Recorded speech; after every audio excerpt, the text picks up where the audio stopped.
Can we just do the sponsor first and then talk about Bambu? Right. Voxel PLA. It's just good filament, and great value too. Their PLA and PTG are all made to precise specs, they're high flow capable, and all of Voxel filaments and printer upgrades are produced and supported in the USA. And they put their money where their mouth is. They've got a print farm in Southern California that exclusively uses Voxel filaments on all of the 250 printers that they're running 24/7. That's testing at scale and filament manufacturing at scale, and you can benefit from Voxel's expertise with prices starting at just $60.99 per roll. They also offer bulk discounts to as low as $12 per roll, with free shipping in the US. And Voxel is now offering more colors than ever. I particularly like their new line of desaturated colors a lot. And for a limited time, you can get an extra 10% off orders over $100 with code STOCKHOLM. So go ahead and stock up on filaments, printer air filtration upgrades, and anti-vibration feet from Voxel PLA at the link below. So yeah, this is the A2L. And more than ever, there's two wolves inside of me that are constantly fighting about what to make of this whole situation. This is a functionally great printer, but it's about as exciting as a Dacia Sandero. And then of course, Bambu Lab is an incredibly competent printer manufacturer, but then like clockwork, every year they pull something so incredibly tone-deaf that you start questioning whether they're trying to intentionally farm outrage just to keep people talking about them. But A2L first. This is basically a larger A1 with print weight adaptive input shaping, sand in the top rail of the gantry, and compatibility with the cutter and pen plotter add-on from the H2 series. It's the same print volume as the H2 platform, but it's a bed slinger. Printers with large moving beds are pretty uncommon for what I think are good reasons. Large prints like to warp more, so it's more important to keep them protected from drafts, but most bed slingers are completely open. Larger prints mean that you could end up significantly changing the weight of the moving part of the printer, so input shaping and accelerations won't work the same once you've extruded a spool or two of filament onto your print.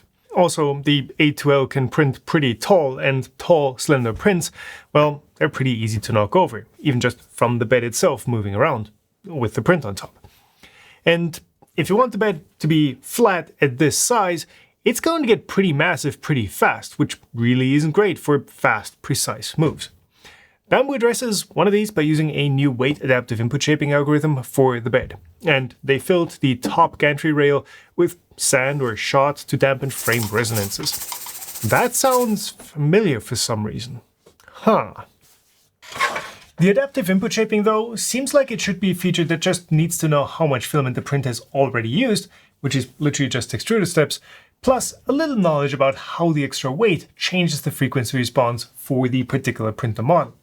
So I asked Bambu whether this would be something that they are going to backport to the A1 series. And I got a very definitive no for an answer, with the explanation that the A1's microcontroller doesn't have enough flash to support it. And yeah, the A2L has 4 megabytes of flash instead of the 512 kilobytes in the A1. But come on, these are capable engineers. I'm sure they'd be able to figure out a way to save some flash and make it work. The A series is a pretty different product than the more expensive Core XY machines. Because you get to do a bit of the assembly yourself, you get a peek of how the structure is made, and it's all built to be easily mass-produced and lightweight to make shipping less expensive. For example, the timing belt for the bed is extra super wide, but is only ribbed on the area that actually engages with the pulley. Once the printer was up, the small, low-res screen and the fact that it's using a microSD card instead of a USB drive makes it pretty obvious that this is still not using the same Linux-based OS from the larger machines. But it runs Bambu's embedded system, which is functional, but it's a much more limited setup that is unable to do spaghetti detection or any of the other visual checks using the built-in camera that the bigger machines can do. Instead, they added a little gauge over there on the side where the filament wiper sits that mechanically checks if the nozzle has encased itself in a blob. But otherwise, the printer relies on the standard stepper motor feedback and extruder sensors to gauge what's going on. And the A2L works fine. I did a couple of test prints, no issues there. Parts are very smooth, but they have the typical Bambu look of the part coming out very matte, meaning the hot end didn't quite get to fully heat the PLA. Detail reproduction is good, but I didn't test the adaptive input shaping because I didn't want to waste a bunch of the nicer voxel PLA colors just to do a massive print that I would have to throw away anyway. Well, save it for recycling. The other new feature of the A2L is that it now supports the cutting head and pen plotter that's been available for the H2 series, because they have the same print volume, it's literally the same kit. I think that's a nice added feature, definitely a lot safer than the bunch of semi-open laser cutters that everyone wants to sell to you, and yeah, this can come in very handy. They also sent this as the combo version, which is the printer plus the AMS-1 Lite, and that is a noticeable step down from the AMS-2 Pro that comes with the more expensive printers. Most of all, it's surprisingly slow. But then again, you have a larger printer, so you're most likely doing larger prints anyway, so the time and material waste per swap is going to be proportionally less, compared to the rest of the print. Still, I consider these as more of a convenience tool so that you can choose your single color print filament in the slicer instead of having to manually swap it before you start a print. Maybe for automatic layered color changes, so you only have to do one swap over. And in this case, because a single print in this size can easily be more than one spool of filament, you can also use it for loading up multiple filaments of the same color and then swapping over when one runs out. But having the AMS Lite here does demonstrate a general issue with these larger bed slingers. As their print volume grows, the disk space requirement grows twice as fast. Yeah, that's pretty large. In the case of the A2L, the box volume that you need as a disk space requirement is 85 centimeters wide by 90 centimeters deep by 70 centimeters tall. So even if you've got an extra deep desk, that means you're going to have to push it all the way forward before it falls over, just so that the back clears when the bed moves all the way back. That 90 centimeter depth is just a lot. It's barely going to fit. Keep in mind that this moving rear cable back here carries mains power, and it doesn't really like being bent sharply. Bambu is really keen on pointing that out. I guess they made some bad experiences there in the past. So yeah, this is a large bed slinger. The cutter add-on probably is the most exciting new feature. Otherwise, it's really just still a very basic workhorse style machine.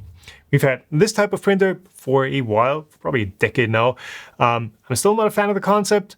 That being said, this is probably as sophisticated as it makes sense to build a large bed slinger. Pricing wise, this is what it costs. Surprisingly expensive in the States, but I guess that's either tariffs or shipping costs.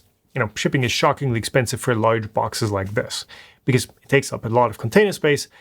But as always, Bambu does their thing and delivers a solid machine. Like, the hardware and the printing experience is good. But here's where it gets difficult, because it's Bambu, and at this point they've made it basically impossible to cover one of the products without also covering Bambu as a company and their tendency to make questionable decisions outside of their product design. I mean, obviously I do need to talk about the most recent one and what it means for the public image that Bambu Labs are painting about themselves. I'm honestly surprised that they're still releasing the A2L on the schedule they set out to do and not just waiting a bit longer to let things blow over a little more. So, what happened? Well, to set the scene here, we should start with last year, where Bambu Lab made a structural change to how their cloud-based print job upload and download service would work. Any contact from Bambu Studio to the Bambu Cloud backend would now be handled by a proprietary, closed source, and more limited plugin in Bambu Studio that gets downloaded after you install the base open source version. And this did spark some backlash. Notably, Orca Slicer declined integrating the proprietary module into their open source slicer. And based on community backlash, Bambu agreed to include a LAN-only mode in their printers that would still allow basic access to the machine you owned over the local network only. The A2L has that too. But LAN-only mode was implemented in a way where you could either use Bambu's cloud services and the proprietary tools to talk to it, or the local LAN interface that is accessible with open source tools. Choose one and it disables the other. What happened now is that the open source developer Pavel Yarchak managed to release a custom version of Orca Slicer that basically restored code from an older version of Bambu Studio that would allow you to talk to the cloud backend without having to use Bambu's proprietary client plugin. This is basically stitching together two pieces of AGPL licensed code that Bambu themselves released. But they didn't like it one single bit. And from here on out, I'll have to do a bit of speculation on Bambu's motivations behind this. They didn't want to have the original open source code accessing the Bambu backend back in their own release, which is why they replaced it with that proprietary plugin. And Yashak giving that feature back was completely going against whatever goals they had. So what they did now is that they threatened to fire a legal barrage at Pavel Yashak, claiming security risks, breach of the terms of service, and license violations, and demanded that he take down his code or face some serious litigation and damage claims. Bambu pointed out that they didn't actually send out the actual cease and desist, but you know what? When a billion-dollar company threatens you with legal action, the effect is the same whether they do it or not. And up to a point, I see where Bambu is coming from. You know, while the slicer itself runs on your hardware, so you can do basically whatever you want with it, and the worst thing that's going to happen is that you crash your computer or you damage your printer, interfacing with the cloud backend means that you're talking to software that is running on Bambu servers and providing the cloud functionality to all users. If that crashes, which it shouldn't, because of a bad set of requests from you, then, well, worst case, the backend goes down for everyone. I mean, at the scale that Bambu operates, there should be a mechanism in place that would prevent all of that, but in any case, using that backend run by Bambu has its own terms of service associated with it, which I guess would disallow using third-party tools. And so far, that's actually all pretty normal. Every web service has some sort of terms of service.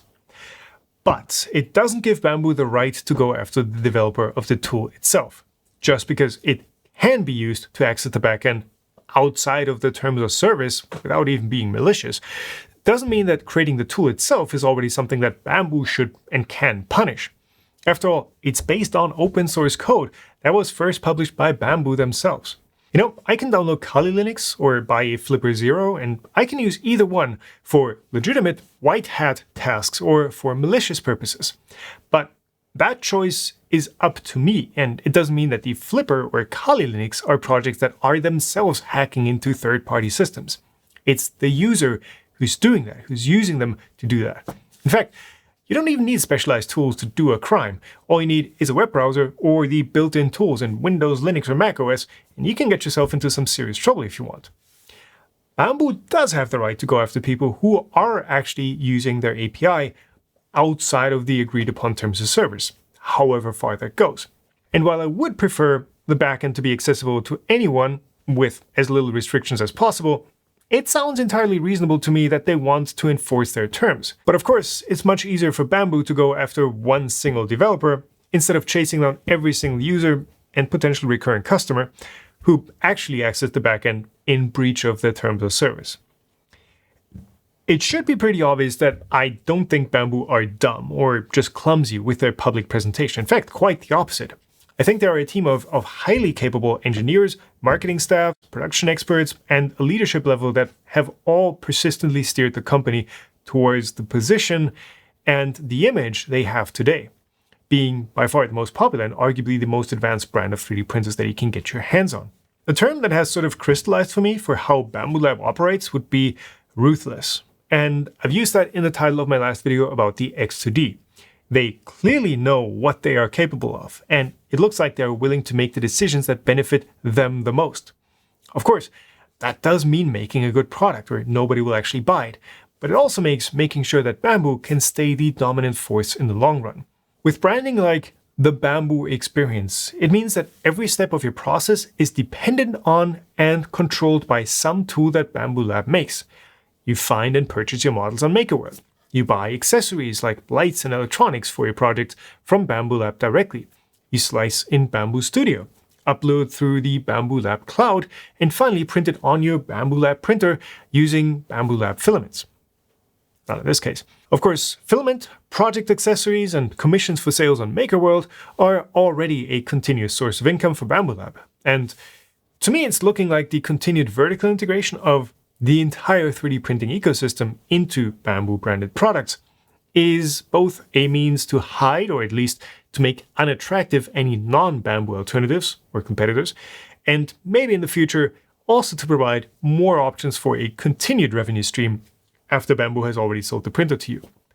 Whether that's a print farm management subscription service, advanced slicer features that are now dependent on a cloud backend, or improved print profiles if you use first-party filament, I don't know. But all the struggle for control over their machines, and in fact over the entire 3D printing toolchain, seems to me like Bambu has a long-term plan that they need that control for. I recently decided to give the Apple ecosystem a try by getting a basic MacBook, iPhone, and Apple Watch, and it's giving me a very similar vibe where you have to push back on so many occasions just so that your data and workflows don't end up perpetually trapped in their proprietary ecosystem. And you know what? Maybe a little bit of outrage in the enthusiast circles isn't even a bad thing for Bambu. Enthusiasts tend to be the worst kind of customer. They have the highest expectations, are the most likely to switch brands, and are the most vocal when things don't work. So, plausibly, I can totally see how Bambu could profit from disgruntling the hardcore enthusiast open source community, so that in the future, first of all, they don't mess with the software, but it would also eliminate the type of user who's likely to be vocal and critical. This obviously is just me speculating on the motivations for Bambu Lab to present themselves the way they do. But this sort of stuff is pretty standard corporate strategy. It just usually doesn't get the sort of reaction and attention as developments in 3D printing do, because this was all built in large parts by the community, by enthusiasts who collaborate through the means of open source. We've had quite a few cases where companies like Mazda or Haier actively threatened the developers of Home Assistant integrations that allowed users to talk to their devices or cars without having to use the manufacturer's limited app, or Chamberlain, TP-Link, or recently Volkswagen just quietly locking up their API to make sure only their first-party or authorized third-party tools can use it. This is the same battle over control, and manufacturers seem to be really keen on keeping as much control as possible over the things that you own now. And in talking to Bambu, it's pretty obvious that they know what effects and reactions their actions are having. And they understand that just saying, whoopsie, sorry, my bad, and moving on just isn't going to be believable, especially not when their actions just reinforce the already existing narrative of Bambu being a bit of an anti-consumer or at least anti-enthusiast brand. Bambu Lab isn't going away, no matter how much backlash they get from this part of their user base and community. Which is exactly why I decided to cover them again on this channel after a long hiatus. They are now a massive part of 3D printing, and I'm hoping that by highlighting the things that are good, and also highlighting the ones that are not so good, we can have some sort of a positive impact on the future of 3D printing and DIY maker stuff in general. What I would want to see is, first of all, an actual apology from Bambu for overstepping. Threatening legal action for AGPL code, just not cool. Secondly, there should be some sort of documented API for the backend. This is not an impossible task. If they want, they can even tie rate limits and restrictions to printer serial numbers. Nobody's asking for unreasonable DDoS levels of API access, and I know that any sort of legitimate access is more than we have now, but at this point, if Bambu want to prove that they aren't the sort of company that they're presenting themselves as, they're going to have to show a gesture of goodwill. And third, you know what else would be a good gesture? Look at Snappic. They found someone messing with their slicer to give users more control, and they simply hired the guy. Not totally comparable, but hey, if Bambu needs someone to help them with being a little more open, they know who they should call. So, yeah, Bambu. They make good printers, and the A2L is one of them, even if it's a pretty boring one. But if Bambu really wants to be perceived differently, then they're going to have to start showing some proof for it.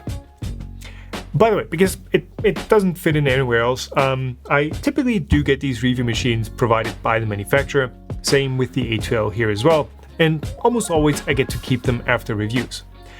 I never really knew what I should do with the machines when the review was out. I didn't want to sell them for profit, I think that creates a whole bunch of wrong incentives for me, but I also don't have the space to just keep dozens of printers around, so in the past I mostly just gave them away or stripped them down for parts.